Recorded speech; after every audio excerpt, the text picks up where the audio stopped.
मेरी ज़िंदगी से जुड़ी एक कहानी है। बात यही कुछ 1 साल पुरानी है। मैं अपनी 12th कंप्लीट करके फिर नीट की कोचिंग करने मुंबई गया था। आप सबको बता दूं, मैं पहली बार घर से इतना दूर गया था, तो मेरे लिए ये सब कुछ नए सफ़र जैसा था। मानो लिया गया मेरी ज़िंदगी में बहुत बड़ा फ़ैसला था। बस कान्हा जी से प्रार्थना कर रहा था कि इस न्यू जर्नी में मुझे सक्सेसफुल करे। इतने ही घर से कॉल आई और मानो मेरे मायूस से चेहरे पे बहुत बड़ी मुस्कान आई।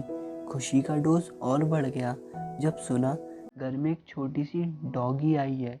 उसके बाद तो मैं बावरा हो गया था उसे देखने के लिए। इस नए सफ़र में नया दोस्त, मैं बता नहीं सकता कितना खुश था। इन सब बातों में इतना खो गया कि भूल गया था आज कोचिंग का फर्स्ट डे है और मैं पहले से ही बहुत लेट हो गया था। फिर जल्दी से ब्रेकफास्ट कंप्लीट किया और निकल गया कोचिंग के लिए। पहुंचा जब कोचिंग तो देखा जितना सोचा था उससे ज़्यादा लेट हो गया हूँ। क्लास में एंटर किया, सीट पे जाकर बैठ गया। सर पढ़ाना स्टार्ट करने वाले ही थे। मे आई कम इन सर? एक इनोसेंट सी आवाज़ सुनने को मिली। देखा जब उसे तो मानो सब कुछ रुक सा गया था।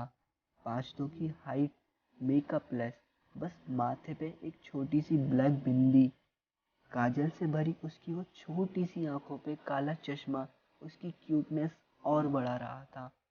आज तक कहानियों में अप्सराओं के बारे में सुनकर सिर्फ इमेजिन किया था। आज उसे देखकर मेरी वो इमेजिनेशन रियलिटी में कन्वर्ट हो गई थी। एक नज़र में मेरी तरह बाकी सब लड़कों की वो क्रश हो गई थी। अब उसे कैसे बात करूं, बस यही चिंता सता रही थी। कुछ सेकंड रुककर देखा तो वो मेरी तरफ ही आ रही थी। पूरी क्लास में बस मेरे साइड वाली सीट खाली थी, तो सर ने उसे मेरे बराबर वाली सीट पे बैठा दिया था। मानो किस्मत ने उससे बात करने का दिया एक मौका था। बैठी थी मेरे पास, लेकिन लग रहा था जैसे मीलों दूर है। करीब तो आना था उसके, लेकिन उससे बोलना भी तो ज़रूर है। उससे कैसे बात करूं, बस यही प्लानिंग दिमाग में चल रही थी। हे, व्हाट्स योर नेम? ये पूछकर मानो उसने मेरी बात चुराई थी। जी, मेरा नाम हिमांशु है। मैंने ये कहकर हमारी बातों की शुरुआत की थी।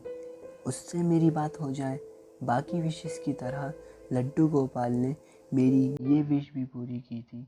अब तो बस हम बात बंद करने का नाम ही नहीं ले रहे थे। बाकी सबका ध्यान पढ़ाई में और हम बस बोल ही रहे थे। पहली मुलाकात में इतना ओपन हो जाना, ये सब कुछ ख्वाब सा लग रहा था। पहले डॉगी, अब अप्सरा।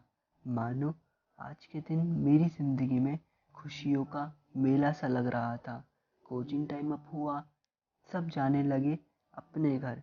शाम को मिले, ये पूछकर उसने हमारे बीच दूरियों को कम करने का मुझे दिया एक मौका था। उसने बताया उसे नेचर पसंद है। सो फिर पूछा, एट 6 o'clock बीच में मिले? हाँ जी बिल्कुल। मैंने बड़ी सी स्माइल के साथ उस इनविटेशन को एक्सेप्ट किया।